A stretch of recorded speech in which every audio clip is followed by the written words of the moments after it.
See, I'm going to have to take off at about in about 80 minutes or so. Okay, I'm gonna make Josh co-host too. Then, All right. And then it's only if the power outage reaches Hawaii we will be shut down. Okay, we are online on YouTube, as now we have one person following us there, but I expect there will be others quite soon. And so I'm going to introduce today's program. First of all, I want to introduce the cover of the book that we're talking about today, which is In Brigid's Footsteps, The Return of the Divine Feminine by Linda W. McFadden. And Linda is here today to talk to us about her book. And just do that. Okay, and so what I'm going to do is just read a short introduction of Linda and get her started, and then it'll be her turn to talk. So Linda W. McFadden brings to the writing of this book a lifelong passion for the divine feminine. From childhood roots steeped in bibliocentric Southern Baptist churches, her spiritual journey has led to the pursuit of interests in Jungian psychology, mythology, and Celtic spirituality, as well as the theological studies and ordained ministry of the United Church of Christ. Formerly a pastor and teacher of writing, she holds an MA from the University of North Carolina and a Master of Divinity from the Pacific School of Religion. She's a co-author of More Dumb Things Churches Do and New Strategies for Avoiding Them.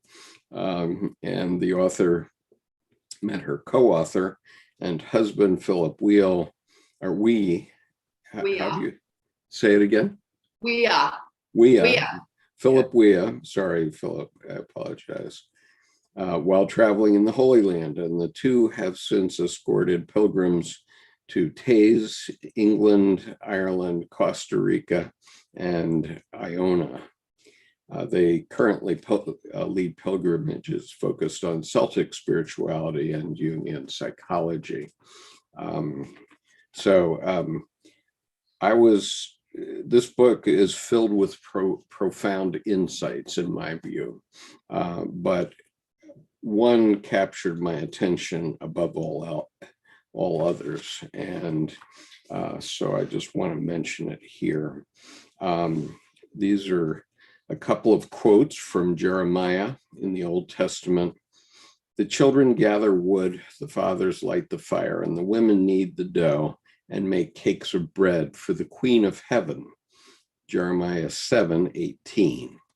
He also reports protests by the men of Israel that ever since we stopped burning incense to the Queen of Heaven and pouring out drink offerings to her, we have nothing and have been perishing by sword and famine. Jeremiah 44:18. So the Old Testament Jews knew what was happening to them, and yet we've allowed what's been going on for another 2,500 years after that, or maybe longer, 3,000 years.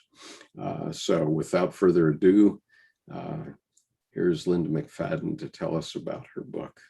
Thank you, Linda. Well, I'm so happy to be here with you all today and to have a chance to talk about the book. I also want to issue a disclaimer at the beginning. Unfortunately, I have contracted a summer cold, so I may at moments be indisposed to speak. So I ask you your forbearance. Well, I'd like to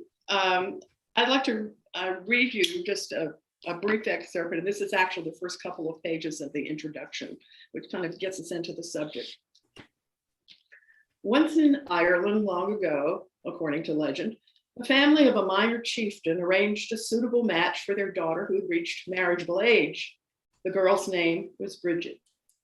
The family was pleased with the match and the bride price it would bring, but Brigid had always been stubborn and willful, and now the ungrateful girl refused to get married.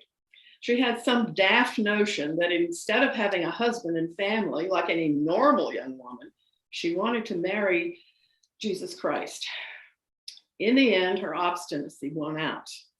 She not only found a way to be consecrated as a nun, but she also founded a double monastery and became its abbess, becoming in time one of the most powerful and influential women in Ireland. She became known as Saint Brigid of Kildare. One account of the saint's life discloses the strength of Brigid's determination to follow her calling. After Brigid had finally persuaded her family that she would not marry, she set off with 7 other young women who shared a desire to take the veil in search of a bishop to consecrate them as brides of Christ. Their journey was far from easy, for in those days, Ireland had few roadways, no road maps, and certainly no vocational guidebooks, whatever, for young women who wanted to become nuns. Nevertheless, Brigid and her companions made their way to the place where they'd heard Bishop Mel was living, a small religious house on the side of Crochan, an island of high ground surrounded on all sides by boglands. The sisters there greeted them regretfully with the news that the bishop was away visiting the churches in another area. Brigid and her companions then asked a young man who was studying with Bishop Mel if he would lead them to the bishop, but the youth declined, saying that the way is trackless with marshes, deserts, bogs, and pools. Brigid was undeterred by the roughness of the unmarked terrain. She and her companions simply headed off in the direction the student had pointed. As the young man watched the women forging ahead across the marshes, he could see afterwards a straight bridge there. The bridge formed by Brigid's footsteps as she strode into unmarked terrain has become for me an image of the energy of the divine feminine leading our masculine-leaning culture forward through these unsettled times. I began writing this book with the intention of introducing Brigid to readers who shared an interest in Jungian psychology, Celtic spirituality, mythology, and the divine feminine. When I first encountered Brigid during a pilgrimage to Iona, her initial appeal for me was that she manifested many qualities of the divine feminine that are absent in Western mythology and mainstream culture. Moreover, as she has shapeshifted throughout the centuries, she has embodied the divine feminine in a variety of cultural circumstances. Well, so that's a bit of a lead-in to where the book is going, and that's a clue to the photo on the cover. The idea that the sacred feminine is largely missing in our culture, and although I think we are feeling many indications that the sacred feminine is around us and is affecting us, we need to be able to talk about it.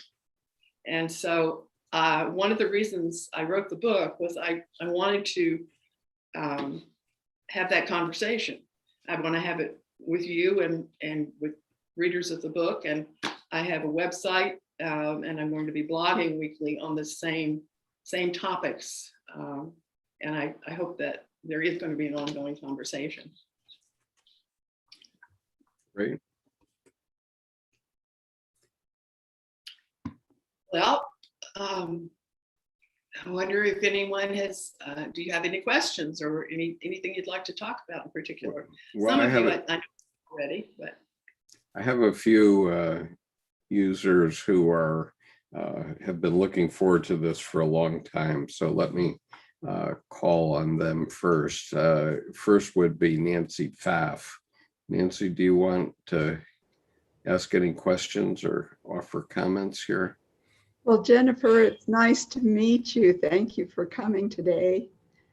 And your subject is one that greatly appeals to me. In fact, at the very moment, I have just prepared an altar to the divine feminine with a variety of images and Wonderful. statues and in the different flavors of the divine feminine, from the very tough, hard, you can't get by me figure to the very soft, sweet figure, and just letting that inform my own being. Wonderful. So your topic is just delightful. Skip sent us a link to your talk today, and in his little ad, which I imagine you probably wrote, it said, Brigid comes to lead us back into a true dance of the sacred feminine and masculine within us, between us, in our lives and in our world. And I wonder if you could expand on that a bit. Oh, certainly. I'd be delighted to. Well, in the book, I talk about this,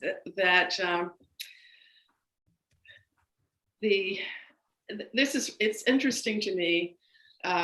Well, Carl Jung said some years ago that that modern physics and the ancient Chinese mind have come together. And I found some indications of that.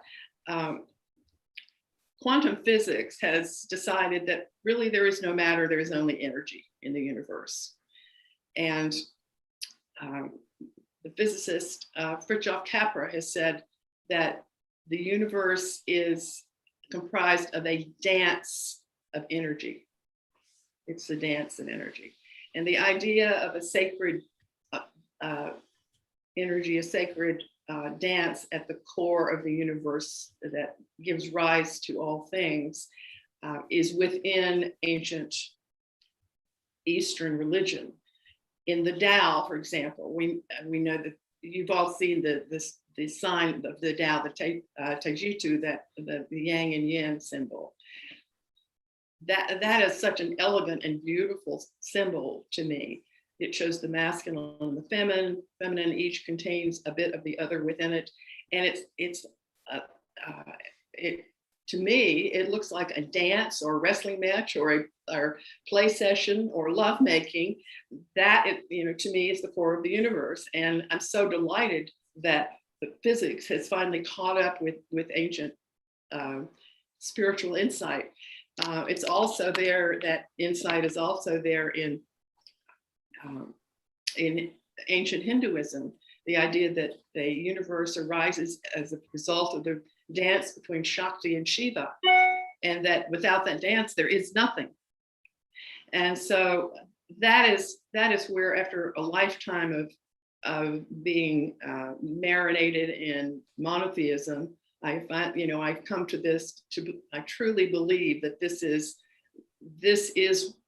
what is. This is what gives rise to all of us. This sacred synergy of masculine and feminine energies. And so, in the book, it's meant to lift that up and to say, well, it's time for us to have some new ways of imaging the divine. And I'm delighted, Nancy, to hear about your altar. Is this in your home? Yes, it is. It's in my dining room. Wonderful. And it's amazing how these images and little statues bring that energy to my awareness. It's there all the time, but I'm not as aware of it as when I put the altar together.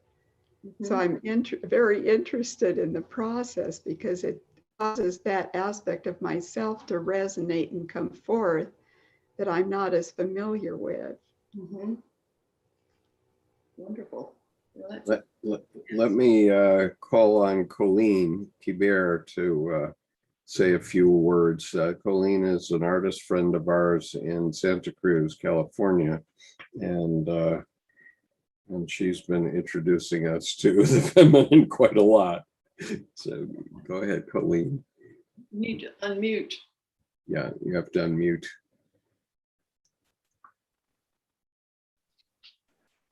Hello, Linda. Thank you. Thank you so much for coming to be with us today.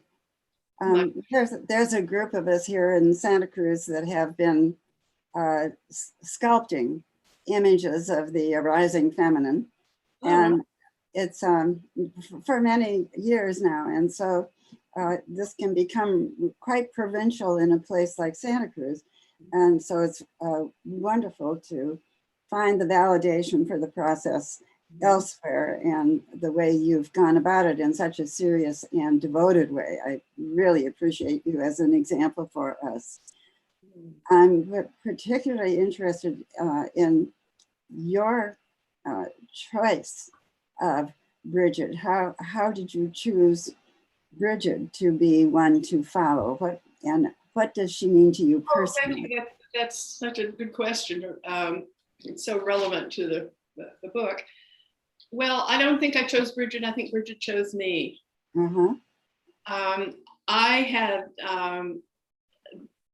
have been, as we say, into Celtic spirituality for a number of years now.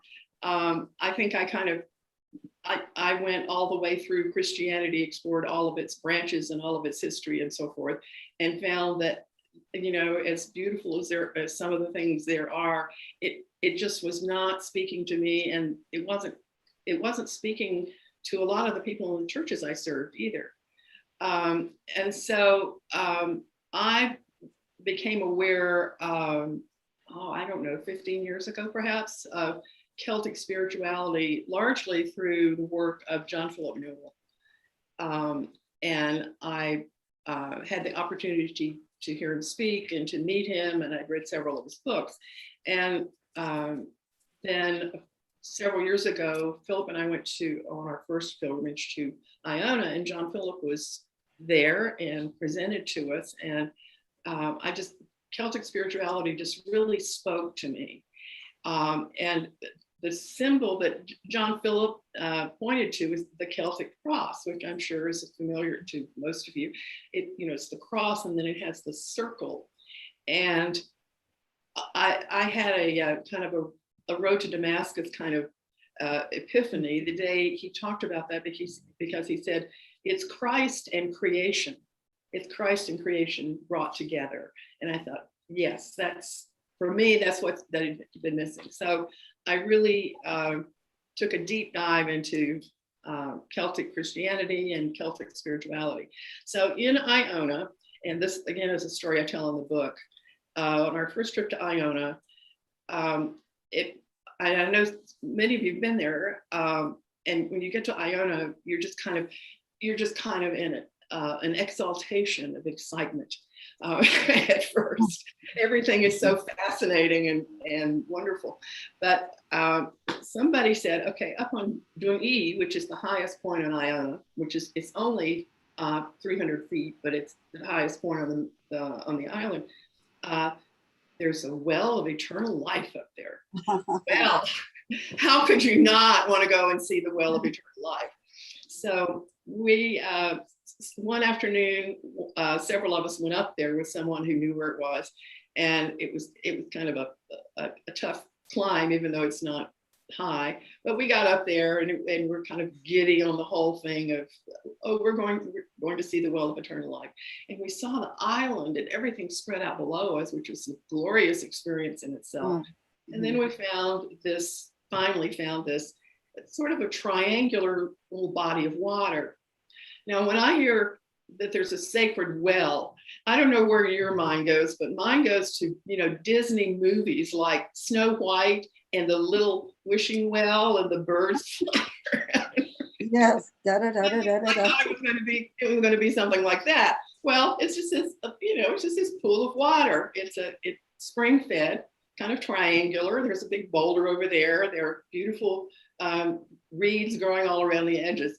And in the reeds, I found this little Saint Brigid's cross that somebody who'd made a pilgrimage there had made it out of the reeds and just, left it there. And I thought, it took me to a new dimension.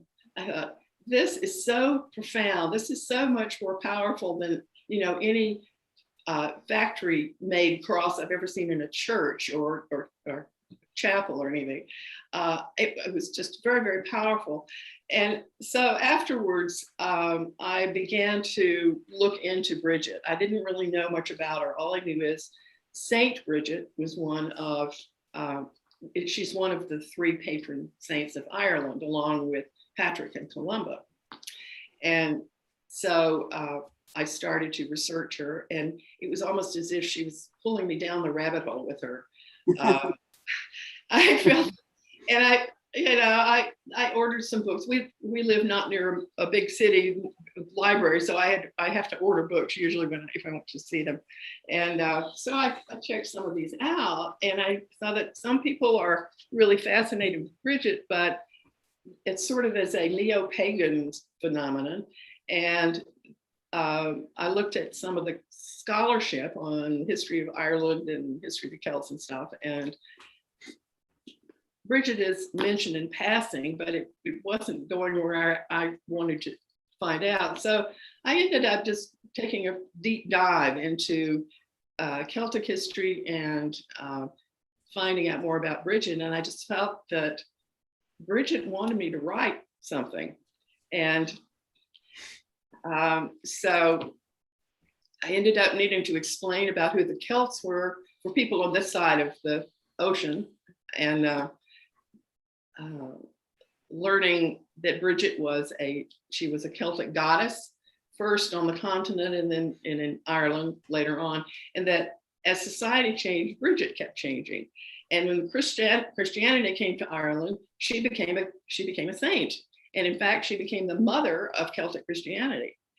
And she sort of kept on going because folklore created new parts of her story and new parts of her sacred feminine manifestation.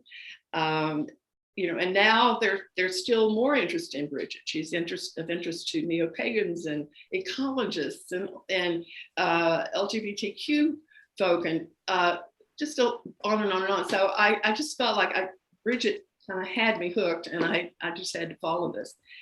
At times I thought it was, I'd taken on an impossible task, because I felt like I needed to talk about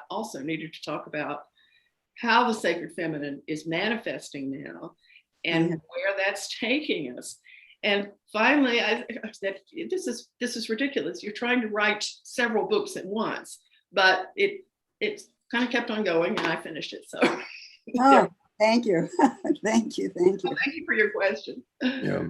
Thank you for your answer. So before we lose my colleague on the wisdom path, Tim Holmes, I wonder if, Tim, you have any thoughts that you would like to share with us? Well, thank you so much, Linda, for meeting with us today. I really enjoyed going through this material. And one thing that it really captivates me right now is this idea of the changing of the gods that you talked about.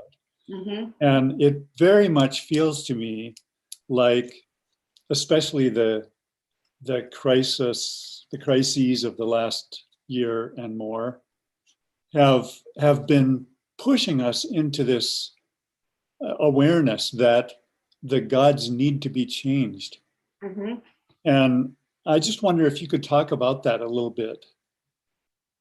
About the changing of the gods. Well, I got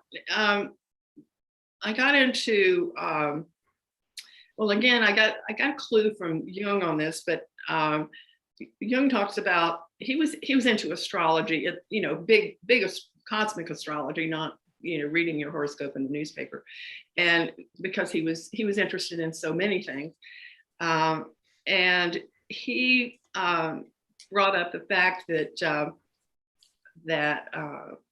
about every 2,000 years, we're sort of in a different part of the universe, which has traditionally been marked from ancient times by the signs of the major signs of the zodiac, and that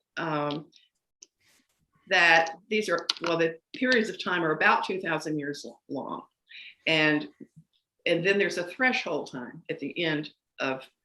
So right now we are passing from the sign of Pisces into the sign of Aquarius. And Jung said that these threshold times are times when there's a lot of psychic upset, which we can all attest to, I think. And it's also a time of the changing of the gods. Well, looking into this, I discovered that the signs of the zodiac, our the Earth's pole goes through about every 2,000 years, that the religious symbolism and rituals of that period, approximately 2,000 years, correspond to the sign of the zodiac. So in the age of Taurus, for example, and we're talking here about 4,000 to 2,000 BCE. It was the time of the Egyptian civilization. And Taurus is the bull, and the primary sacrificial animals were the bull or the calf. And then 2,000 years later, we segue over into the age of Aries. And this is the age when the Hebrew scriptures were being written. And so we know that the sheep were the sacrificial animals, and that the ram's horn was what summoned people to religious ritual, and the primary spiritual leader was the shepherd. You know, all of those people in the Bible, you know, are like Moses and David and so on. They all spent part of their lives as shepherds. And then we come to the age of Pisces, and Jesus is on the threshold. He's the threshold between Aries and Pisces.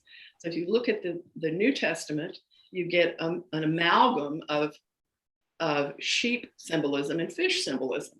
So think about how we image Jesus. He's the Lamb of God, and he's also the Good Shepherd who takes this children under his wing. And what does he do? He calls fishermen to be his disciples. He calls fishermen and says, I'll make you fishers of people. And he feeds people with multiplications of fish. And the symbol that the early Christian church used when people had to keep it under their hats and be secretive, they identified themselves to each other by drawing the sign of a fish in the dirt with their toe. You know, so those are just a few examples. But you know, now we're in another transition. Now we're in the threshold leading up to the Aquarian age. And so it seems to me perfectly reasonable to say, okay, the symbols are going to change. The symbols are changing. Does that address your question, Tim? Yes, and it makes me really curious. Maybe this is an unfair question, but you know, one thing I'm really concerned about is how the feminine is going to manifest in the age of Aquarius. Uh-huh. You know, I've been feeling this my whole life that we need more feminine principle in all of Western culture. And I keep looking in different arenas for positive signs of that.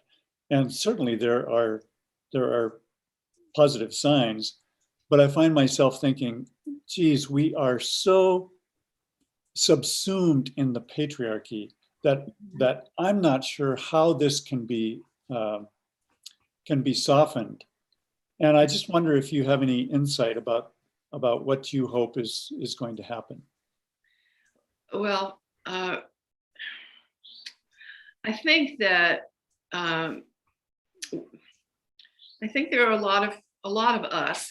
I mean, human beings, and you know, particularly women, but all of us who have insight into the patriarchy, and we can see what it's done to us and what it does to our souls, and we're saying, you know, enough is enough. Now that does not mean that we can turn a switch and immediately change things, but I'm going here with the idea that as we move into Aquarius, and I use some Jungian sources in the book to as I quote them about where they see this going. Okay, the sign of Aquarius is a human being pouring water out of a jar, and the people that I'm tending to go with, you know, people like Jung and Joseph Campbell and other such writers, insightful people, they're saying that this is a time when our idea of the spiritual is being relocated. So instead of this hierarchical structure, the divine is being relocated into human beings. So Jung's concept of individuation, that the sacred is no longer out there or up there, it's in here. And during this time, we're going to see it. We see it in ourselves and we see it in each other. And that's what ultimately can transform all of this toxic stuff about the patriarchy. And it means that you and I, all of us, are going to be bearers of spirit. We are bearers of, and whether you call it the capital S self or whether you call it the Holy Spirit, whatever you call it, we're going to be bearers of it. There are a couple of things I talk about in here. There are some, if you know the Gnostic Gospel of Thomas, there's a line about if you bring forth what is within you, it will save you. It goes on to say, if you don't bring forth what is in you, it will damn you. But so I think the whole paradigm is changing. I think it's going to, it feels kind of messy and scary because traditional institutions, including religious institutions, are crumbling. People are losing faith in them. At the same time, some people are just going to hold all that much tighter to what they know, to what felt familiar. An example of how that worked in the past, if you know the story about the giving of the Ten Commandments, the Sinai revelation, you may remember that Moses goes up the mountain to talk to God and to get the law on the tablets. And meanwhile, bear in mind, he has, as the shepherd, has led the people out of Egypt and has kind of led them into this place, this wilderness place. And then he disappears, goes up the mountain. And after a while, they just cannot handle all of this liminality, this tension of not having a leader there. So they go to his brother Aaron and say, won't you make us a god that we can worship? And so they pitch in all their gold jewelry, and Aaron makes them a golden calf. Now think about when we're thinking about the changing of the gods, what came before the Aryan age? The age of Taurus. And they just come from Egypt, where the bull is still worshipped. So I think that's a profound thing, because it shows how retrograde people, our human tendency is to go back to the thing that we are comfortable with, the thing that makes us feel secure. And so I think, I think that Aquarius, which of course is the idea of a human being pouring water, which is a highly feminine element in most circumstances, that's rather profound. The person can be either male or female. That doesn't make any difference. And in the original, in old times, before we had things made out of plastic and super metals, the container was always an earthenware jar. And I see that as being, for me, and again, this is my female take on it, I see that as being like a pregnant belly, the earthenware jar. It's holding the spirit, it's holding the feminine element. And so I think that the feminine is coming to us in various ways, and that's one that we recognize spirit within ourselves, that we recognize that we are the containers, you know, and that's a feminine thing, to be a container, to create a container.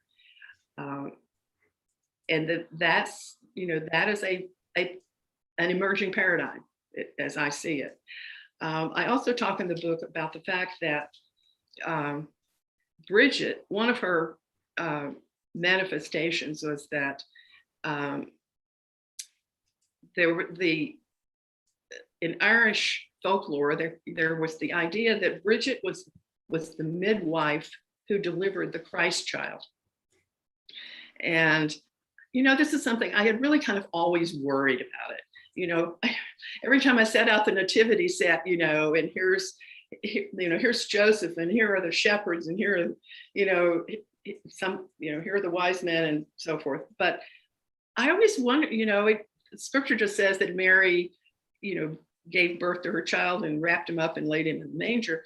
And I was like, what? She did all this by herself? Who helped her with this? Well, I think the Irish have a wonderful, or the Celtic sensibility is a very grounded wisdom.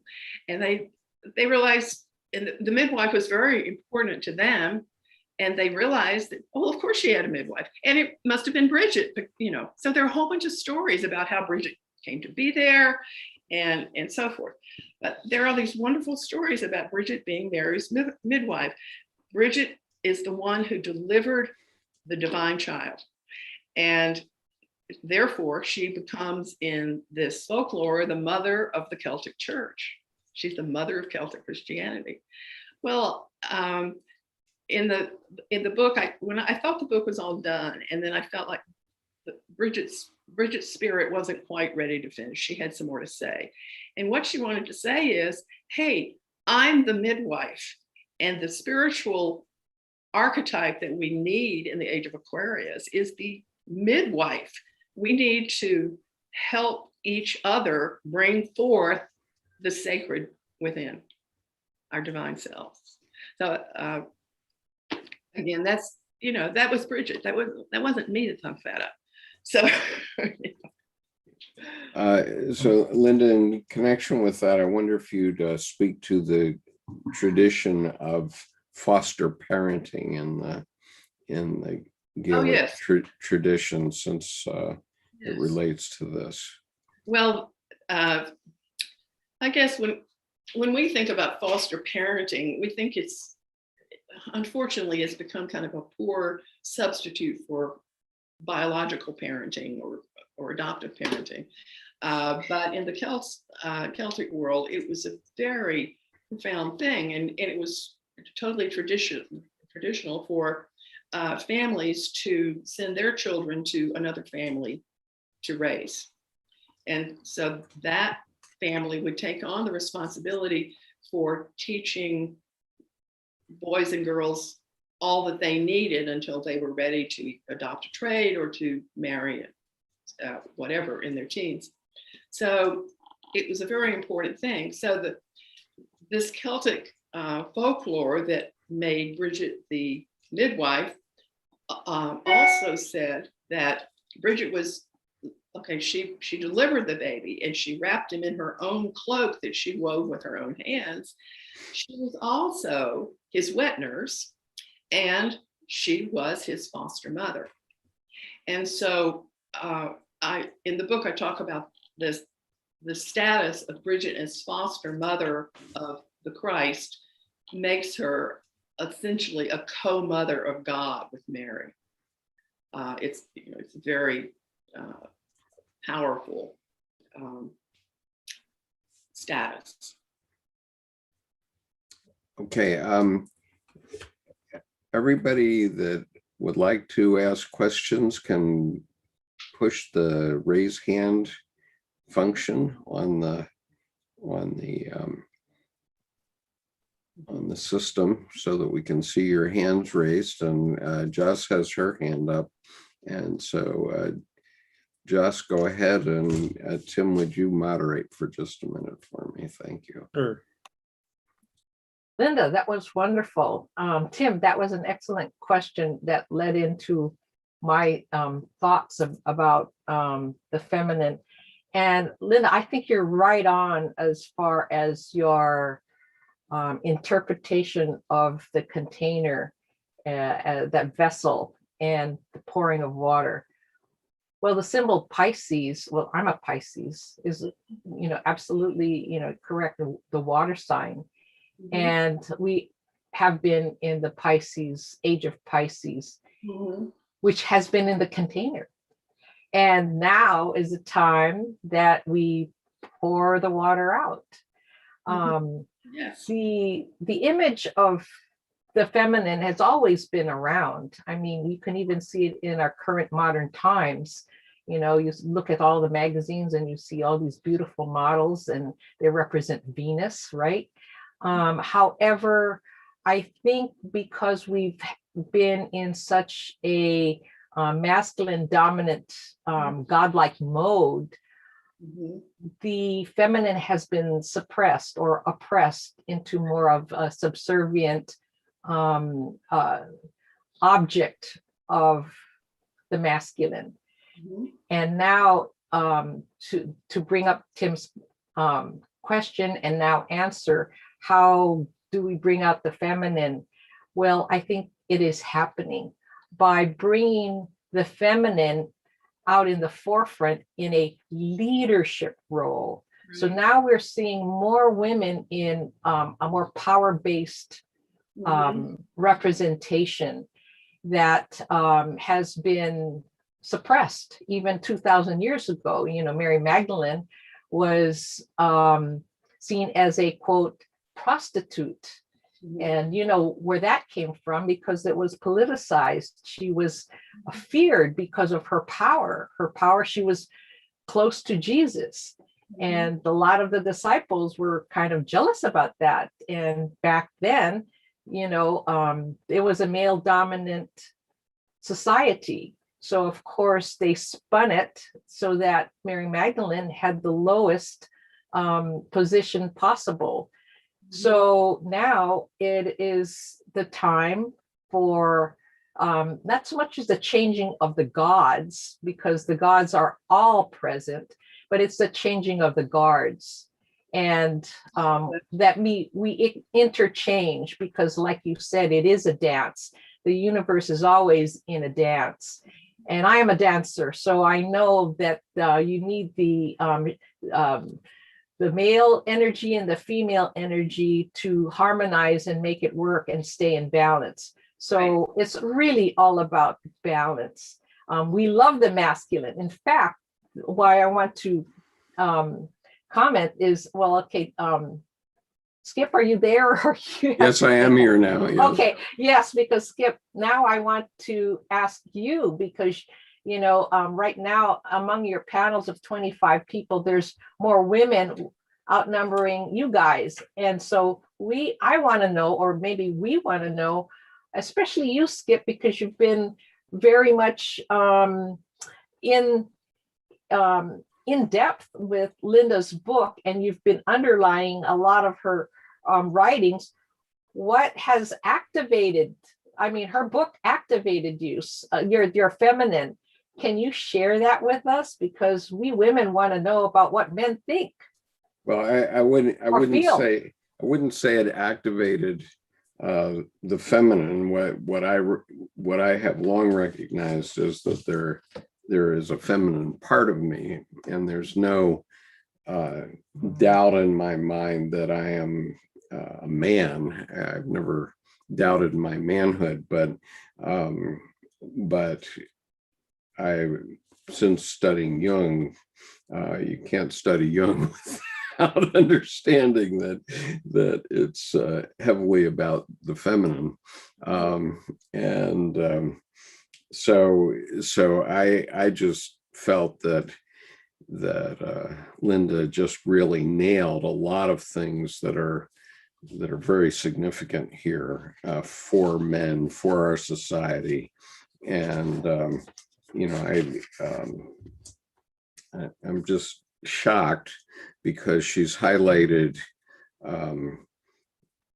some things in the Bible that I've never been a great biblical scholar, not by any means, but Linda's highlighted some things that it shocks me that to know that even the Jews pre-Christ knew these things, and yet somehow we got away from them. And so I do want to ask Linda to address that, but I want to draw attention to one particular thing in the Jeremiah that we had discussed, because Linda's version of it suggests poverty. Okay, in other words, the version that's in Linda's book suggests poverty. In other words, the men of the Israelites were criticizing because they said, since we stopped worshiping the goddess, we've been poor. That's what's suggested. But in the King James Version that I happen to have here, the passage reads, "But since we left off to burn incense to the Queen of Heaven and to pour out drink offerings unto her, we have wanted all things and have been consumed by the sword and by the famine." And so that suggests something different to me. Other than poverty, it suggests that materialism has taken over, which it surely has, in our thinking of the way we should be. And it's an observation that, you know, when you become wanting of things, as in materialism, then you're going to have these problems of losing things to the sword and so on. Do you want to comment on that distinction that I'm observing, Linda? The version you present suggests poverty. In other words, Right. we have had nothing and have been perishing by sword and famine. So in that version that you quoted, we have had nothing suggests that they had poverty and they were perishing by sword and famine, whereas the King James Version says, we have wanted all things and have been consumed by sword and by famine. I don't have a particular comment on that, but I will offer a reference that I've just reread a book which I have found it helps to clear up a lot of things if you're interested in it, particularly in the Hebrew scriptures and the biblical material. It's The Hebrew Goddess by Raphael Patai. And it's really excellent in terms of elucidating how goddess worship existed for a long time alongside Yahwism in Israel. And this is the passages that I quoted from Jeremiah. These are just a couple of examples. I guess I'm not really prepared at this point to talk so much about the distinction between translations that you mentioned. I just really have not gone into it. Okay, it's just something I observed this morning, so it's never mind. Colleen, go ahead for a follow-up question. Hands up, and Colleen's raising a hand. Colleen, you have to unmute. Thank you. It's become a common phrase now to say that the feminine is rising and that this is the new leadership in the age of Aquarius. But I think we've been remiss in not describing what we mean by the feminine. That it's just this large amorphous idea. And I had given the example in the chat of Merkel, who I think is an incredible example of feminine leadership, and that she opened the gates of Germany and said, come in, we can handle this. She was heavily criticized. She is still criticized to this day for having done that. And she probably, of course, she knew that she would be, but she goes down on that sword, maybe. But I admire her for not only doing it, it was very risky. It was very creative. It was very risky of her to do that. And I think that quality should be recognized. And then she admitted why they needed to do it. She said, because of the Holocaust, because of what we have done, we must do this.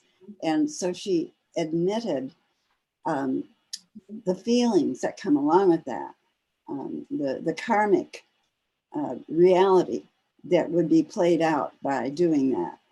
And it's the only example I can think of right now. We have examples of women achieving power politically, thank goodness.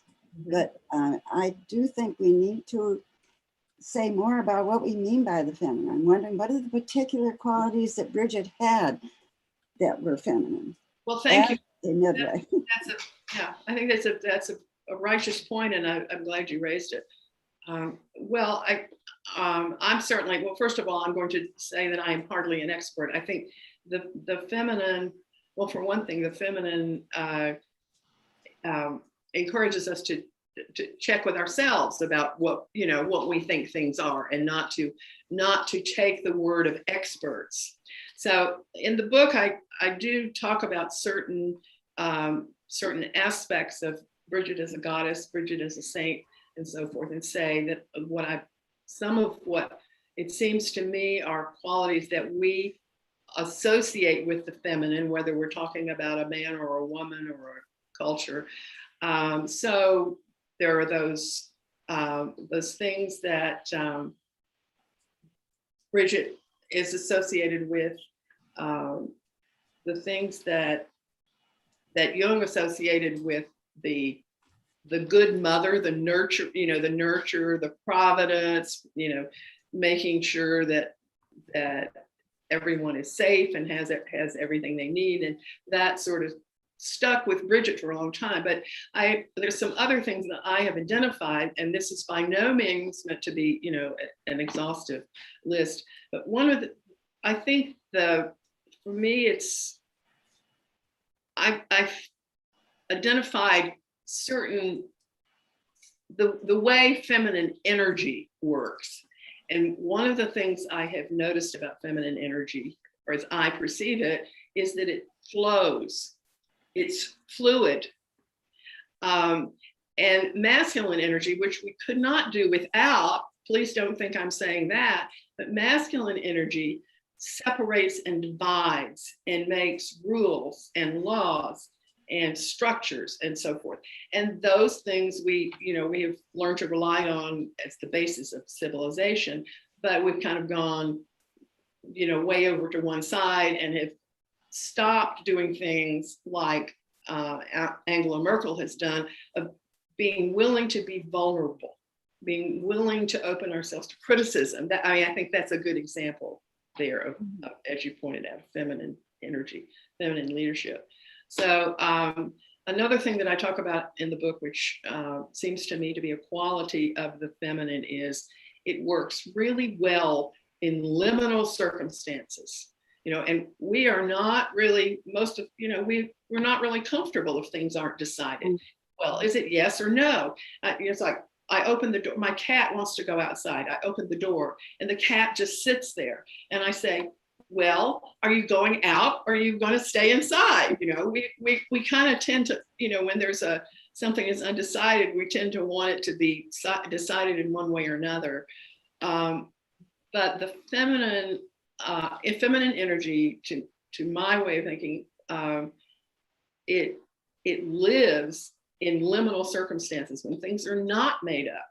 So instead of saying we have two possibilities, a yes or a no, a win or a lose, feminine energy is what helps us to be comfortable with a lot of possibilities, with the unknown. And in terms of mythology and folklore, the feminine is in charge of usually birth and death, the two thresholds of life. Right. And So the point is that we have to be able to hold the opposites together. Exactly right. And Linda, could you tell the story of the bridegroom who was trying to avoid getting married, and he made multiple conditions? And yes, okay. I think you're speaking of the story about Diarmid and Grania from Irish, which is an Irish mythology, and they were sort of the original star-crossed lovers. So they met at the court of King Finn MacCool, who was the High King of Ireland, and Grania was supposed to be the bride. It was at the wedding feast. The queen had died, and Finn MacCool had decided to take a new young bride. So he was going to marry Grania, and Diarmid, the man in question, was a member of the Fianna, which was the elite cast of warriors who served Finn MacCool. So the wedding is going to be happening the next day, and the wine is flowing freely, and everybody's feeling happy. And Grania looks across the room, and she sees Diarmid. And this being an Irish myth, there's something special about this situation. Diarmid has a special love spot on his forehead. And of course, the woman's eyes happen to fall on that love spot. And when someone looks at his love spot, then they fall instantly in love with him, and there is no hope for it. There is no help whatsoever. Let's see if I can find this in the book to refresh my memory a bit. So she wants to immediately, she really wants to immediately elope with him. So she puts a drug in the wine that the king and everybody else is drinking, makes them all go to sleep. So she and Diarmid are left to work out their fate between them. So this is how it goes. Where is it? Okay, so she says, okay, let's go. And he says, but I serve the king. I mean, honey, I love you. You're the most beautiful woman I've ever seen, but I cannot just run off and betray the king. And so finally he puts the decision off on her, and he says he will come with her only if she comes to him neither by day nor by night, neither riding nor walking, neither dressed nor undressed, neither within nor without. Well, he thinks that he has, with all those straight lines, with all of those strictures, he's boxed her in. So he'll be able to save face, and he won't have to run away with her. But at dusk, Grania appears at the door of his chamber, and she's wearing a fairy garment, which is not exactly dressed or undressed, with one leg over a goat's back and another foot on the ground. And on the threshold, she says, "Here I am. I'm neither within nor without. I've come neither by day nor by night, neither riding nor walking, neither dressed nor undressed." So this is the genius of the feminine, to be able to see all those possibilities in the liminal situation.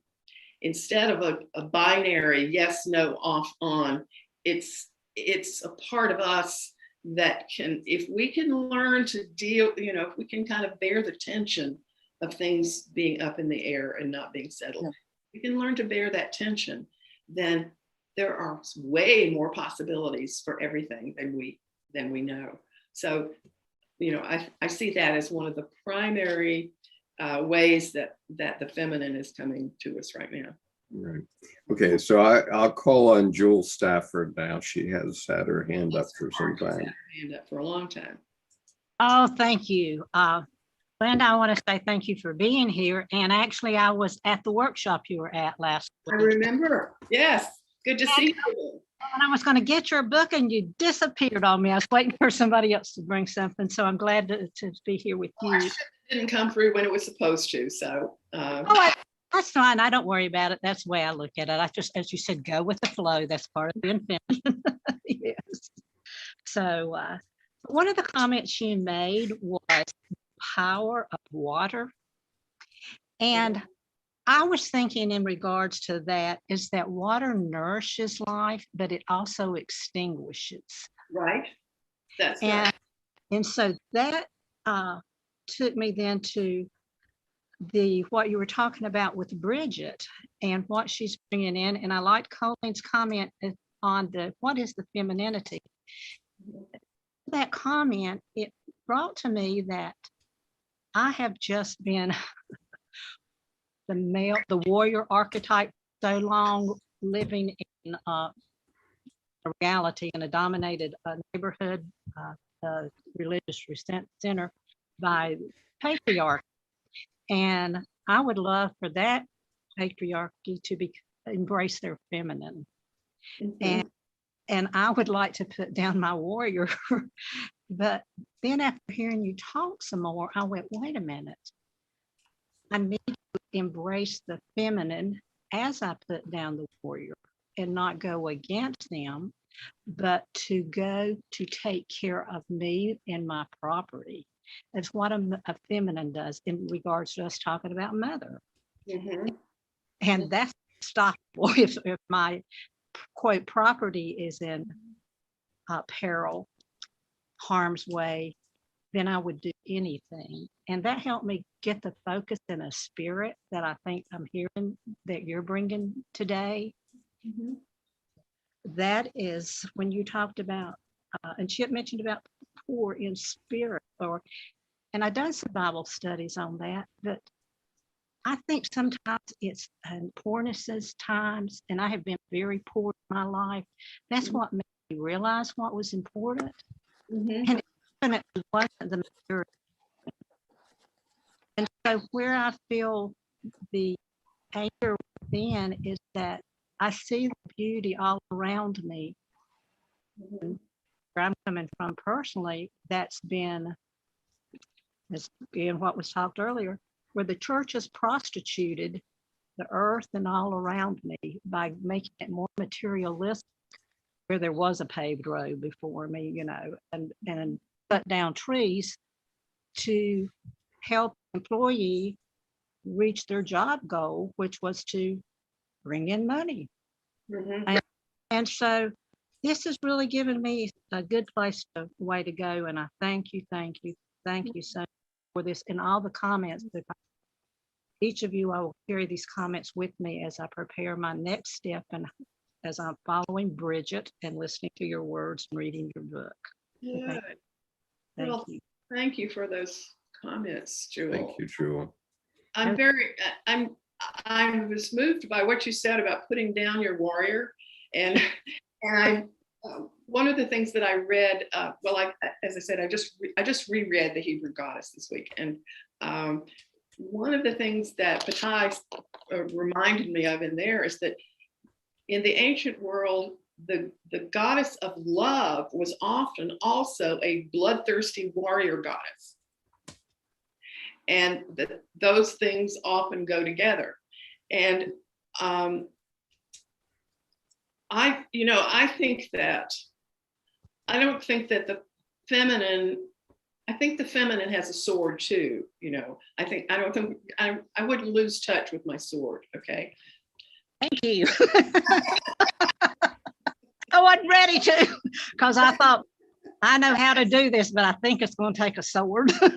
Yeah, I think Athena is depicted with a sword, if I'm not mistaken. Thank you. Yeah. Okay, Miles Flagg had his hand up, so he's next. Yeah. Okay, hello, and so wonderful to meet you. And to begin with, I met Skip on a YouTube channel operated by a Calvinist pastor, Paul Vanderklay, And Paul van der Clay recently himself said that there's a civil war in Christendom. And I think it will take the feminine coming out with their sword to put an end to this civil war in Christendom.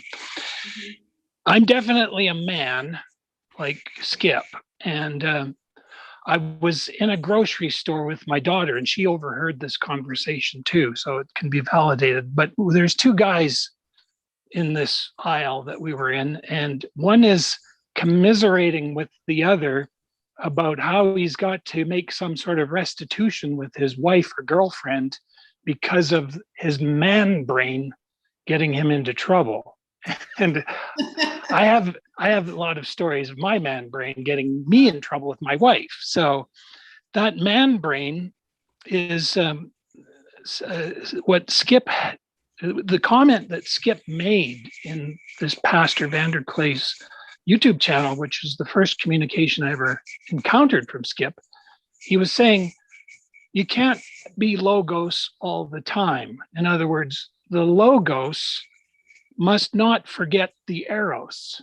And I thought, what is he talking about? But I figured something was calling me to follow him. And then I joined his YouTube channel to learn more, but never really known anything about Carl Jung. And so consequently, via Skip, I've learned about eros, learned about individuation. I've learned about the self with the capital S, and that most men, if they go to depth, will find they do have a feminine soul, which is sort of kind of paradigm shifting for many men like me, right? So in the other terms for the greater personality, the self with the capital S is, as Diane Croft said here, her book is called The Unseen Partner. And finally, another concept I've learned is this concept of synchronicity.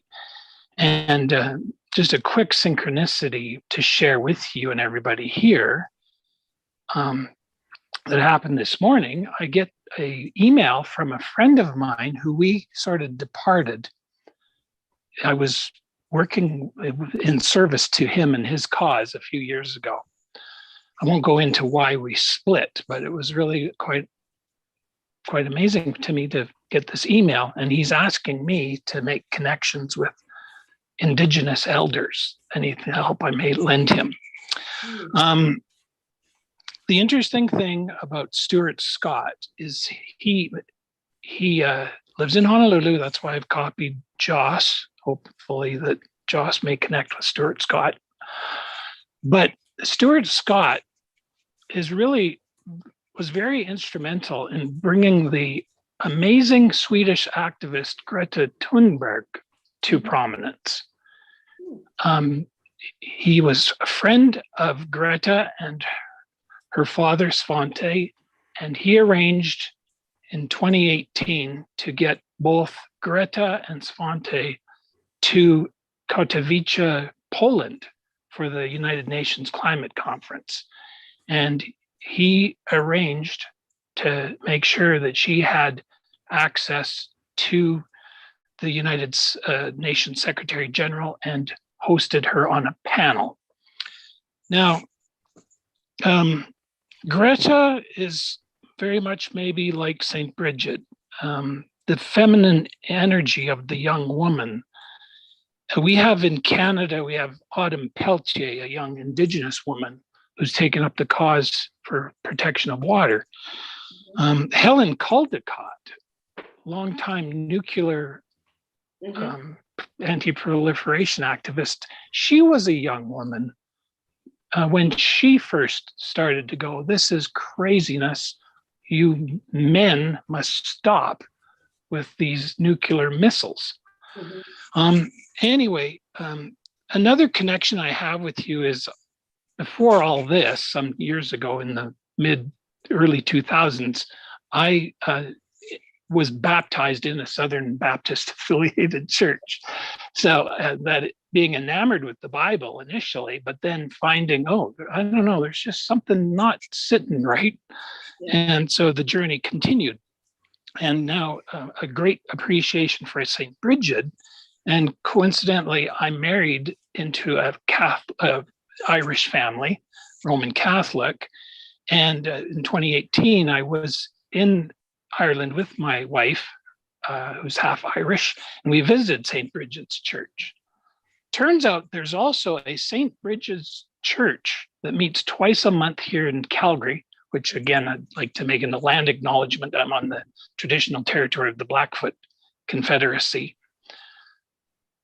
And here, Saint Brigid's is a rogue offshoot, apparently, of the Catholic Church. They had to split away because they couldn't. Then, I'm not an expert on this. I've only been in contact a couple of times, but they had to split. They don't have an official charter or operating authority from the Roman Catholic Church. So with all that having been said, the feminine energy, which, I'm likening to the old growth forest spirit of Ireland, because that's an amazing thing I didn't know, was that Ireland not too long ago was thick and covered in old growth forest. And before Christianity, there were the Irish goddesses that ruled or, reigned, much like the indigenous women used to do on Turtle Island here. So just can you share about Saint Brigid's church as a movement? Do you know very much about what's happening there? Is there Saint Brigid's churches popping up elsewhere other than, say, as I just mentioned, in Calgary? All right, I do not know anything about that offshoot of Catholicism. I do not. I know that the church, Christianity embraced Brigid when they reached Ireland, because she was already seen as an embodiment of the divine feminine, and so she and Mary became entwined in the folklore and the legends and so forth. And Saint Brigid's feast day was put on February 1st. It was said to be her birthday. Well, that was the ancient the day of celebrating the feast of the goddess Brigid. And then, of course, Mary's Day is February 2nd, Candlemas. And so the Irish even came up with the reasons that you would have one on one day and one on the next. I mean, it was amazing. I do know that Saint Brigid is still in the Catholic rota. They still have February 1st as being her feast day and so forth. So she's still regarded within the Catholic Church. I also know that there is an order of Brigidine nuns who constituted themselves and relit the sacred fire at Kildare, and they carry out a ministry of peace and justice in the name of Brigid. But I'm afraid, Miles, I really don't know anything at all about that offshoot. So sorry. Okay, seeing no other hands up at the moment, I want to bring you back, Linda, to this relationship between the Milesians and the Danans, and who dwelled in the other world, and the idea of thin places. Okay. One of your neighbors, Jerry Wright, appeared on here a few weeks ago, and he was quite kind enough privately to observe that I'm a thin person. And one of the things you talked about on page 117 is thin places in Ireland. Yes. So I wonder if you'd speak to that. Really? All right. Well, I think, the idea of thin places is one that's been kind of creeping into spiritual and Christian literature and sermons and so forth in this country. The Celts were a nature-centered people, and they found spirit in the world around them, and they saw places with running water like springs and rivers. They saw that as being an opening in the body of the goddess, and they saw hills and mountains as the breasts of the goddess, and so forth. So they were, they did not need icons and holy statues and things, because the sacred was embodied by the natural environment. When Christianity came to Ireland, they imposed a much more linear and hierarchical idea about the sacred world. And they had they present the idea that God and humanity are vastly separated from each other. But the Celts retained this idea that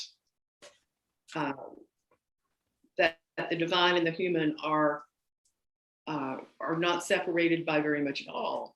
They're separated by very permeable boundaries. The traditional Irish history says that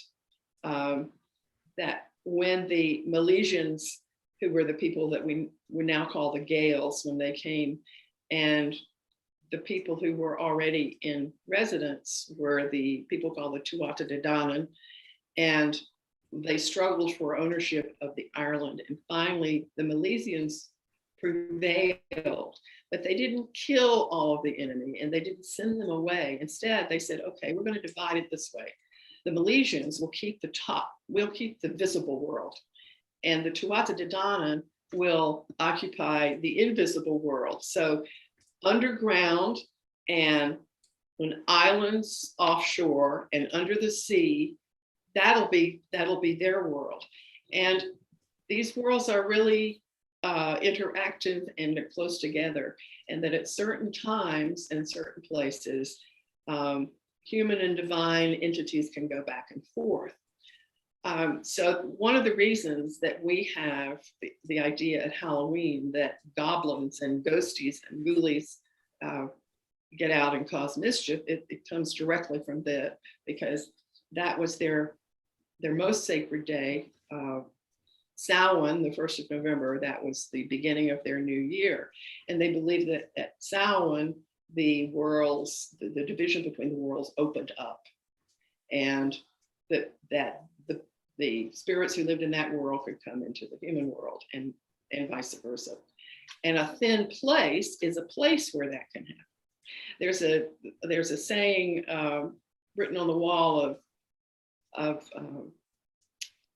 Iona Abbey that says, heaven and earth are only 3 feet apart, but at thin places, they are much closer. So there's the idea that in certain places of great spiritual energy, that the veil is thin. And so that Christianity got that from the Celts. Yeah, I would be remiss if I didn't say something about the very interesting chat that's going on YouTube. But one of the comments here is, men are starved of love. Start there. I think it's reflected in an attitude that's on a coffee mug I bought in Tucson one time. It says, if a man speaks in the desert and no woman hears him, is he still wrong? And of course, the answer to that for all Jungians is, why, yes, he is. And it's because you have to have the yin and the yang, and he's speaking in the desert with only the yang. And so we need to get our society past that, Right. that attitude that's on the coffee mug. to understand that we need both halves. Nancy has her hand up. Okay. And Yes, well, you mentioned what was on the chat, men need love. And I want to go back to something that you said, Linda, when you were talking about Brigid being the midwife of the Christ. You said we need to help each other bring forth the sacred within. And I'm wondering if you've seen people doing that, groups doing that. What is your own view? Yeah, I think that this happens with, I mean, I don't know, what the various professional connections all of you have, but I know that I believe there are people who already are doing this. I think that there are spiritual directors who are doing this. There are priests and pastors who are the ones who are really good counselors, maybe doing this. I believe that Jungian analysts are doing this. It's Margaret Gunther, who was one of the mothers of the spiritual direction movement in the United States, said that she talked about spiritual directors being people who are trained to be with men and with women. There's a hyphen in there, with men and with women. And in a way, I think it has to do with that, what we said a moment ago about men just really want to be listened to. We need people who can simply be receptive and can kind of listen our true selves to come forth. There was some of us are old enough to remember the women's movement in the 60s and how we had women's empowerment groups, and we talked about listening each other into existence, that we listen to each other's stories. So I think that that spiritual midwifery is a real thing, and it is a skill that those of us who are on a certain spiritual path need to develop and exercise that function for others. There's one current affairs good sign that I saw yesterday as I was watching the opening of the G7 conference. Just before they closed the doors to the press, Boris Johnson, the Prime Minister of the UK, said, "We're going to have to speak with one another in a more feminine way." Good. Isn't that amazing? Yeah, that's speaking to that. Something got through to him. I don't know what it was. Yes. But that's what he said, and he said it out loud. Imagine Boris Johnson saying that. Yes, that was my view. Okay, thank you, Nancy. Gilda, you've been making some comments on the side here. Do you want to expand on your comments? Okay. Hi. I'm so glad that you've brought. I really love that story where I might not have the name. The people went into hiding and the other one remained manifested. They went into the water underneath and so on. The Tutan, the long name that the Irish use. I was just it's still going on. It is a conference on trauma put out by the SAND organization, and Skip also has a channel on tarot, which involves a lot of myth that is available. And in my research, I discovered that in the 1400s, the male children were sent to males in order to learn and to learn to write and to fight and so on. And in their urges, whenever the sexuality arose, who were there but a male mentor? So they did their best to, and this has been in the history of the military, and when all men are all apart from the female in the life that they lead for hundreds of years. And that is the way that they learned. So they accepted that because that was the way that they cultivated their intelligence. While women were not, until the last 100 years, allowed to even learn, go to the university to learn these things. And this is embedded in the history of Western culture. So right now, it's this paradigm is trying to, see the light. But I would urge everyone to check out. That is an incredible presentation of 1 week. That it is embedded in the cells, in the response of the body, is embedded in the body. It's not an intellectual thing only. It goes across all the different emotional civilization. The whole thing is embedded here. So we were wondering if Linda can speak about, you already did add several passages. When Merlin, I've studied Merlin, Saint Brandon, Saint Patrick, and never Brigid. I wonder why. And so we wonder at that point where Merlin, in one of my readings, said that Christianity was superior to the pagan influence that was at the time ruling the essence of spiritual life. That point of switch, is it again going to the far end of one polarity and manifest it? Because one thing is thinking they're invisible and over there and they show up once a year through Halloween or something else, but what about the rest of the 98 times? So what is your what might you come up with in that point where that's polarity became again a polarity instead of a integration where both are seen within the same amount of manifestation in the objective reality of the civilization that was actually lived, not only imagined?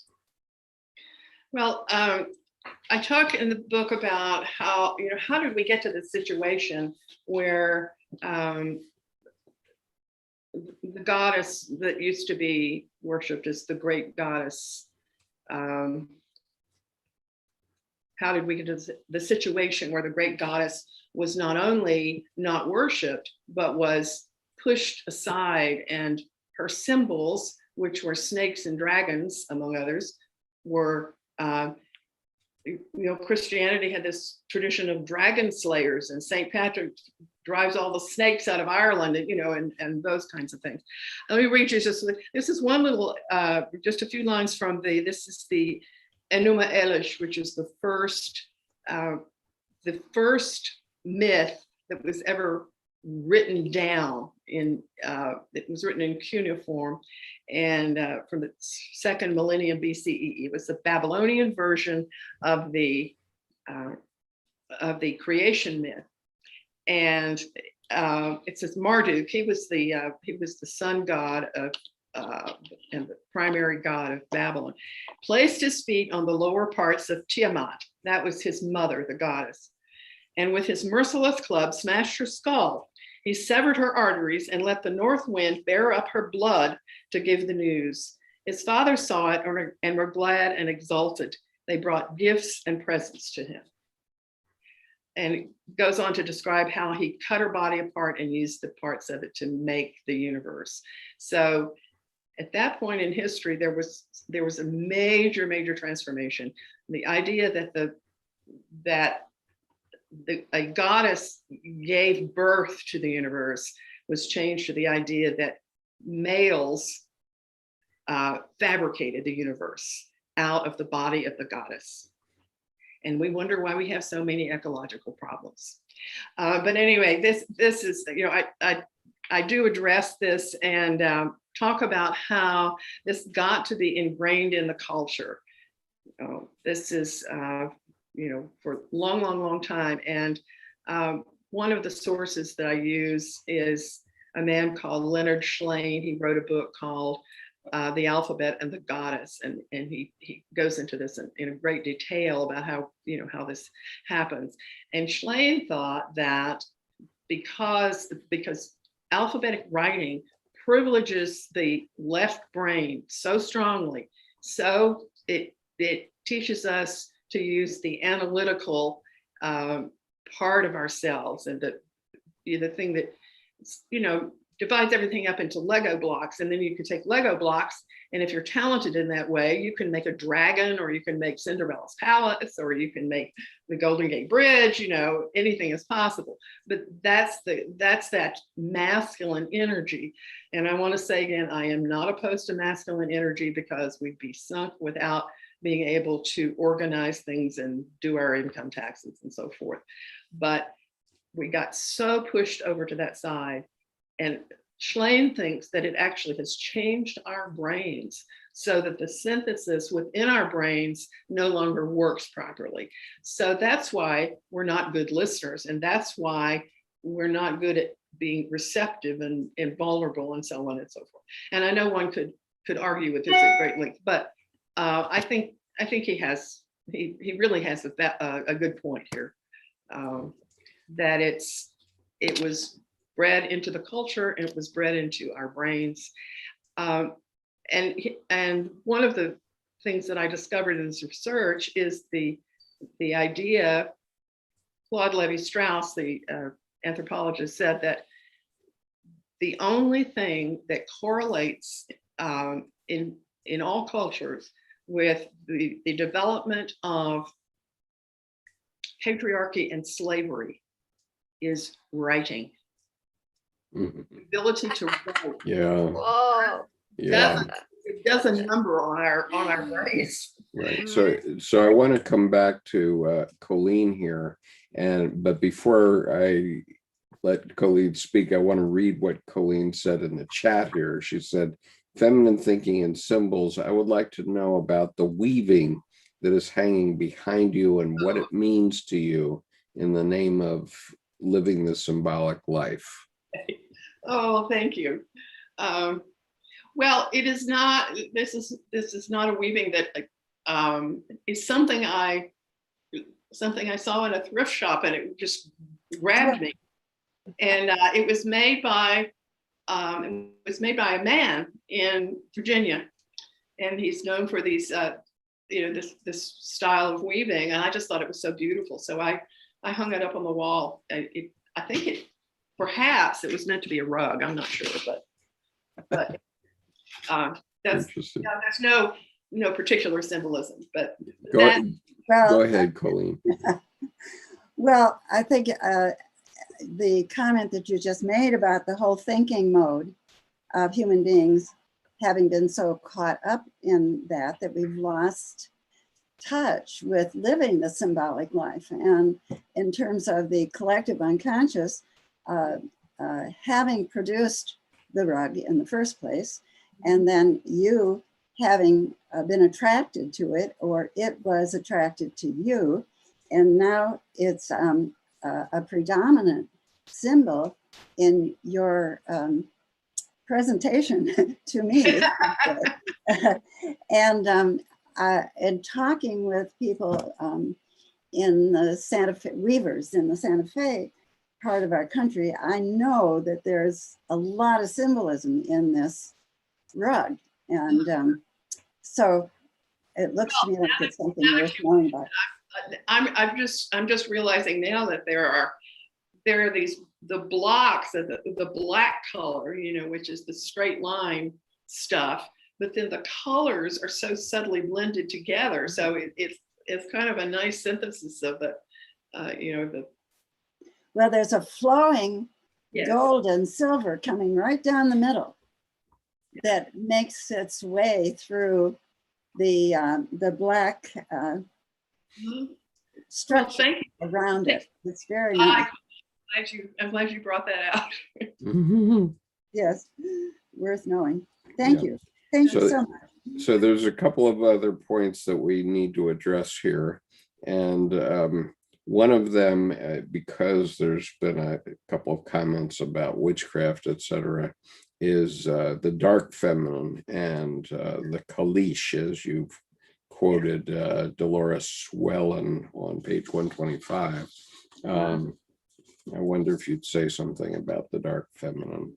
Yes, thank you for the opportunity. Well, I mentioned earlier that Brigid was associated or has been associated, I believe, always with the nurturing and positive and fertilizing part of the feminine. But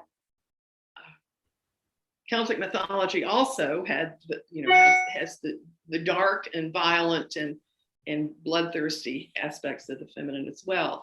And in that mythology, Brigid had an opposite number called the Cailleach, who was a hag-like nature goddess. So Brigid was seen as bringing the spring and the fertility and the sun and the warmth and all that.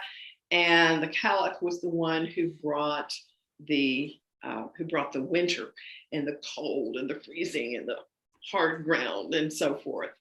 And in some parts of the mythology, I think the earliest part of Scottish mythology, actually, they were polarities of the same goddess. That there was the myth went that the Cailleach, who brought all this punishing cold and freezing and suffering and so forth, that she would go on Brigid's Eve, she would go and drink from, she would go to a certain island off of Scotland, drink from the well of eternal youth, and she would turn into Brigid. She would reverse the polarity and she would become the other side. Well, when I was thinking about ways that the feminine energy is returning to us, I could not leave this out because I think that the Cailleach energy is with us now. The Cailleach is, I mean, she's the opposite side of Brigid, and we love to think that the feminine is going to, bring us all these wonderful things, but the Cailleach is also here, and the Cailleach is taking the elements that we think of as sacred that can be used, like water, which we use ritually, and fire, and she is using them to cleanse our planet right now. And we don't like to think about it in that way, but I think, if you think about all the floods and storms and islands washing away and all of that stuff, and you think about all the fires, that are burning vast areas of the planet, and even the COVID pandemic, where you have a little tiny piece of life that kind of goes nuts, it takes the feminine reproductive ability and raises it to an almost infinite capacity. And I think this is the Cailleach who is giving us a wake-up call. And I quote in the book, Dolores Whelan, who says that the Cailleach is the embodiment of tough mother love that is telling us that we have to stop acting in certain destructive ways. Yes, thank you. Okay, there's another piece in here that I think is also important, and that relates on pages 142, 143 to the way the tree unfolds and the dream of Max Zeller. And the reason this is dear in my heart is because you're recounting a transaction that also is recounted in the very first essay of Jung's Red Book for Our Time, Searching for Soul Under Postmodern Conditions, which is an essay by my friend Thomas Arce, who regrettably died from COVID on Easter Sunday of last year. But he brought this exchange forward, and so I wonder if you would do it. I can't talk about it. Tell the story. Okay. Yeah. Well, I think this may be a familiar story to some of you because if you've been around Jungian stuff for a while, you've probably heard the story, but it's about a dream that a man named Max Zeller had. Max Zeller was a Jungian analyst. He escaped from Germany, come to California. He went back to Zurich to study with Jung. Right after World War II, this happened. He was sort of fretting about what happened. You know, in later life, we think about, well, what was the point of what I did anyway? You know, how much good does this do? So he was worried about the impact that he or any single individual could have from their life work. And he had a dream, and the dream was that he was on a construction site. There was a foundation of vast dimensions. He couldn't even see the end of it.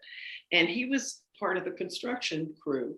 And he said there were an incredible number of people working on, they were building pillars. And what they were working on was a temple. All these people had come together to build a temple.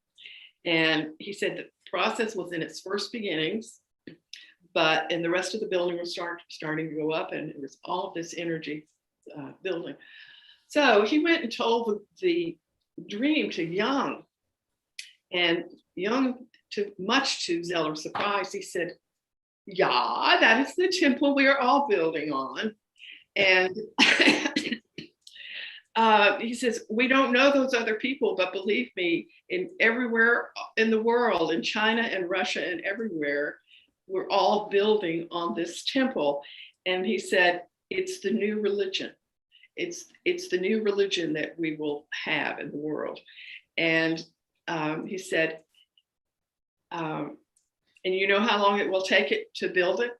About 600 years. And so Zeller said, "Well, how do you know this?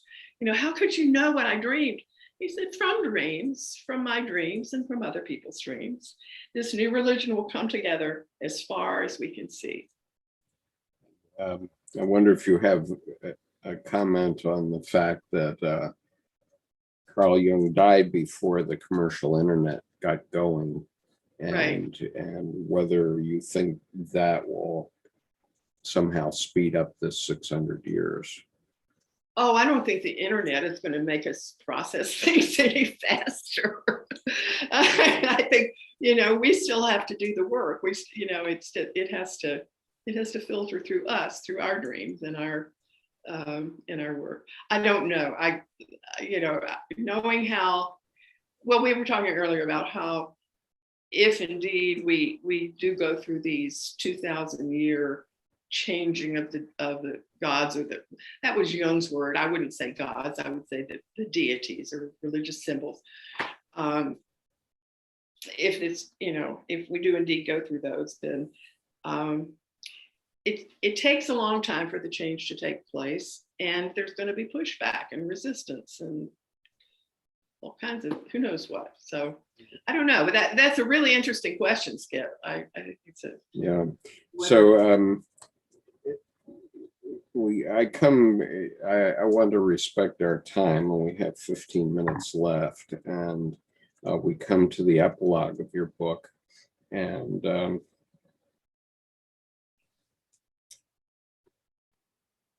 don't know, I almost can't speak about it, but you, because it's numinous to me, but in the middle of page 149, you quote the Gospel of Thomas at the beginning of this epilogue, and you say, "If you bring forth what is within you, what you bring forth will save you. If you do not bring forth what is within you, what you do not bring forth will destroy you." And I wonder if you would have any comment particularly on that quote. Well, it relates, to what we were talking about before, that there's a shift in the perception of where sacredness lies, and we're having a paradigm shift, I think, from seeing it as being out there and seeing certain people as being experts in this and so forth. That we are undergoing a shift to seeing it within ourselves. And, you know, Jung said this a long time ago, and we talked about the shift, and I talked about the self. And Bishop John Shelby Spong has said that Jungian psychology is the Christian spirituality for the 21st century. So he's claiming that for Christianity, there's, you know, the shift in where we see the sacred. Okay. I think it's happening. Yeah. So I want to give everybody else a chance to get in and ask a question if you want to. Miles, you still have your hand up, but I think that might have been from before. Actually, I do have a quick question. So what Jordan Peterson, the psychologist, from him, I learned a little bit about Jung, but not nearly as much as I have from Skip. But one of the things he said is that, let me just say it, logos, according to him, tends to be more male or masculine, and logos focuses on things and concepts, whereas eros, or the feminine, has a greater propensity to relationships and aesthetics. So this could be controversial, but I would say from my personal experience as a little boy, I loved toy cars. Wasn't drawn to the baby doll, you know, but girls like the baby dolls more often. Not that, you know, it shouldn't be going both ways. So logos and eros, and we've been dominated by the logos, and this Aquarius time should move us into eros. One of the things that I learned recently, because I just didn't really think about it or wasn't really taught about it, was that in Canada, where I am, we are a constitutional monarchy. And Queen Elizabeth has also got the title of Queen of Canada. And she reigns versus rules. The government rules. Government makes up the rules, but she reigns. And she was sort of an unexpected queen. And she's been in power for, I think it's 70 some years now. 2022 is going to be a milestone. Was that 75 years? The longest reigning queen. So in Canada and in Great Britain, government leaders have to genuflect every so often to this feminine entity. And it reminds me of the Haudenosaunee, or the Six Nations of upper state New York and Ontario, Canada. They have the concept of the clan mother, and she reigns. And she has the power to remove a male authority leader for misconduct. And just want to float this out to everybody down there. Maybe it's time for every of the 50 states to have a queen, create queens. I like that idea. That's terrific. Very interesting. Very interesting. Thank you, Miles. Well, I wanted to draw you back to what you were talking about as the most numinous experience of your life in your epilogue, and ask you to just talk about the quote that is the last thing in your book. Okay. All right. You're talking about giving birth. Is that what Yes, ma'am. Okay. Well, if any of this about the age of Aquarius and the idea of spiritual or psychological pregnancy and giving birth, if any of this makes sense, then I shared with here with the reader that when I had my child 50 years ago, that was, midwives were almost, they were thin on the ground. They just weren't. And I did find one, but I had always heard all my life, I grew up in the American South, and I had always heard all these horror stories about pregnancy and childbearing. And when I became pregnant, it was just completely the opposite. I mean, I have never felt so good in my life. And moreover, I felt like that some divine feminine presence had taken residence in my body and was kind of redirecting my energy and my nutrition and everything to make this other being. And I didn't have to, I didn't have to do anything. It was an amazing process. And at that point I thought, well, God is a mother. I mean, all the stuff I've heard all these years about God as the fatherhood of God, well, it doesn't obviate that, but God is certainly a mother. I mean, there's no question about it. And so for 50 years, I have never doubted it.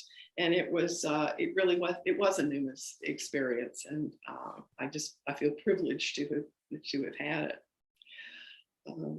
Yeah.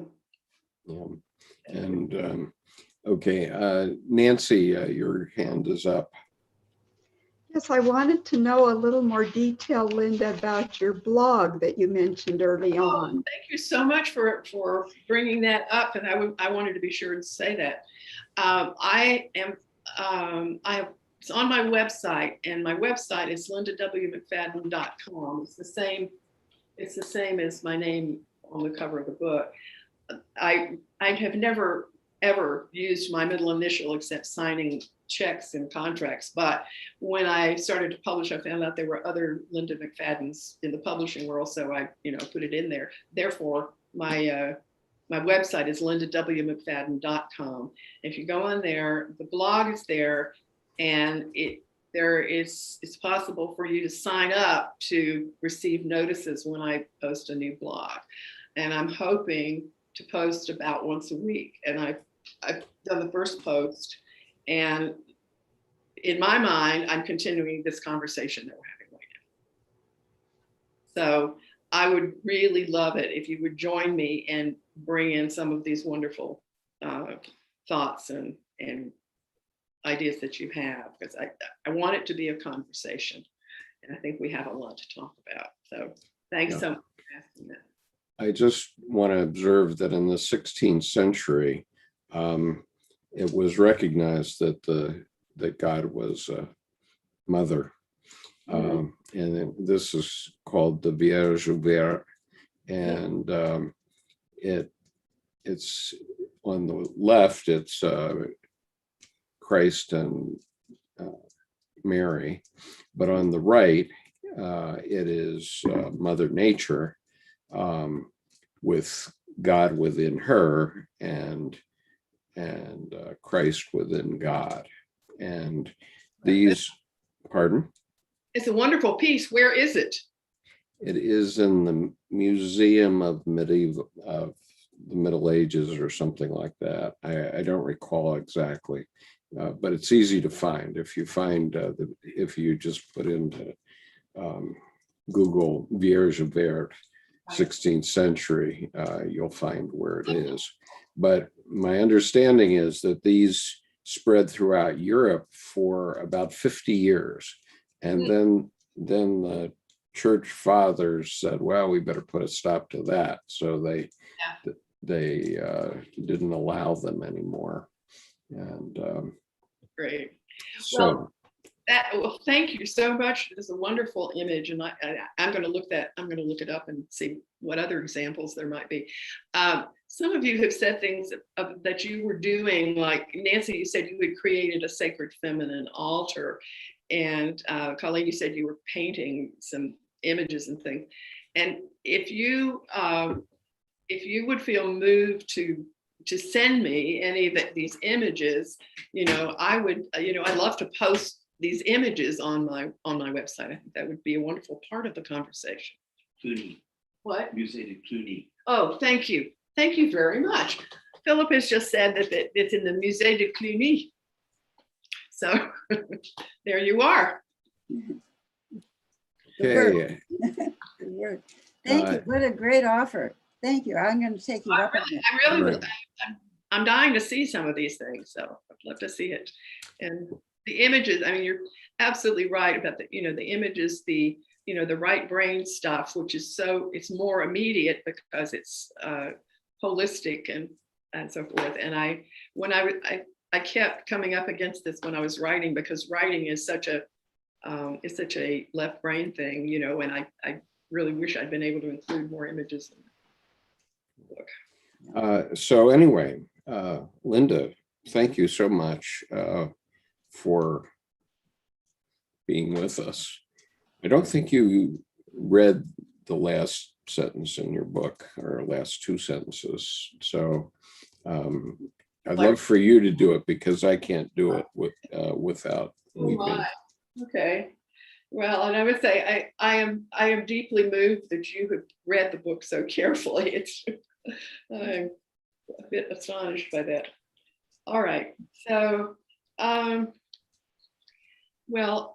earlier I read the story about Brigid's footsteps in the place, in the unmarked place, and so forth.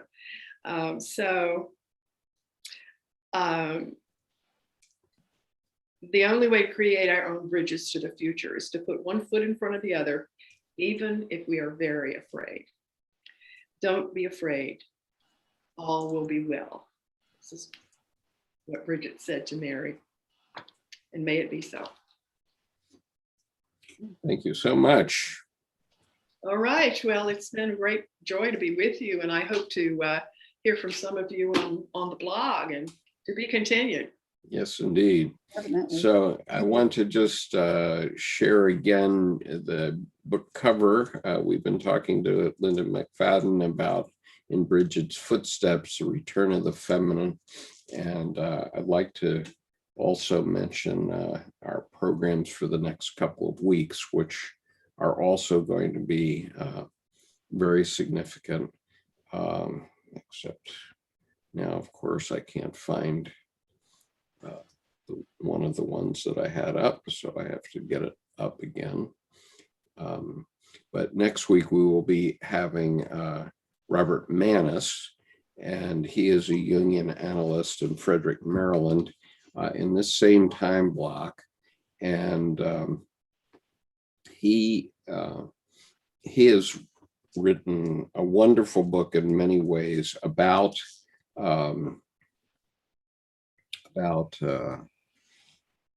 art alchemy and how it works for modern people. And so all I have to do is find his book cover here so that I can show it to you. Here it is. Okay. Okay, so this is Robert Manus's book cover, and for young men who are learning about the anima, this is a particularly useful book to get involved with. And I urge you to go on Amazon online and at least read the first couple of pages. And I've asked Bob to talk us through that section next week. But it's really a delightful introduction to the anima.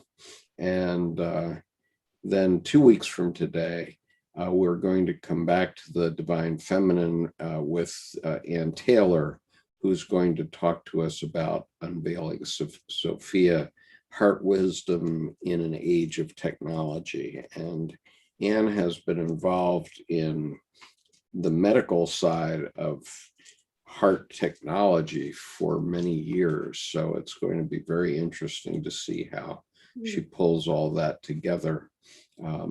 Since I've been reading Linda's book so carefully, I haven't yet read Ann's, but I promised to do it by then. And so I look forward to seeing you all then.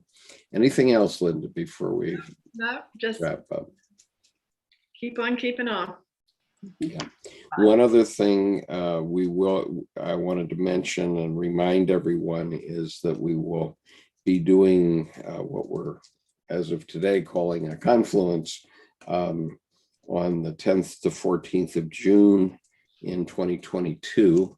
And 5 of us are organizing a program.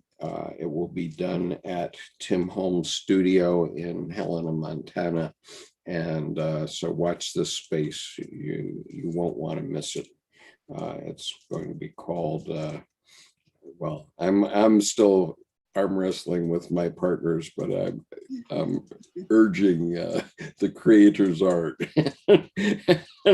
It's 4 against 1 so far, but anyway, it'll be called something, and so we'll be announcing more about it soon. The dates are nonetheless set, so it'll be Colleen Kibert, Tim Holmes, Sherry Loveler, and John Jackson to keep us sane. John Jackson is a retired psychiatrist in California.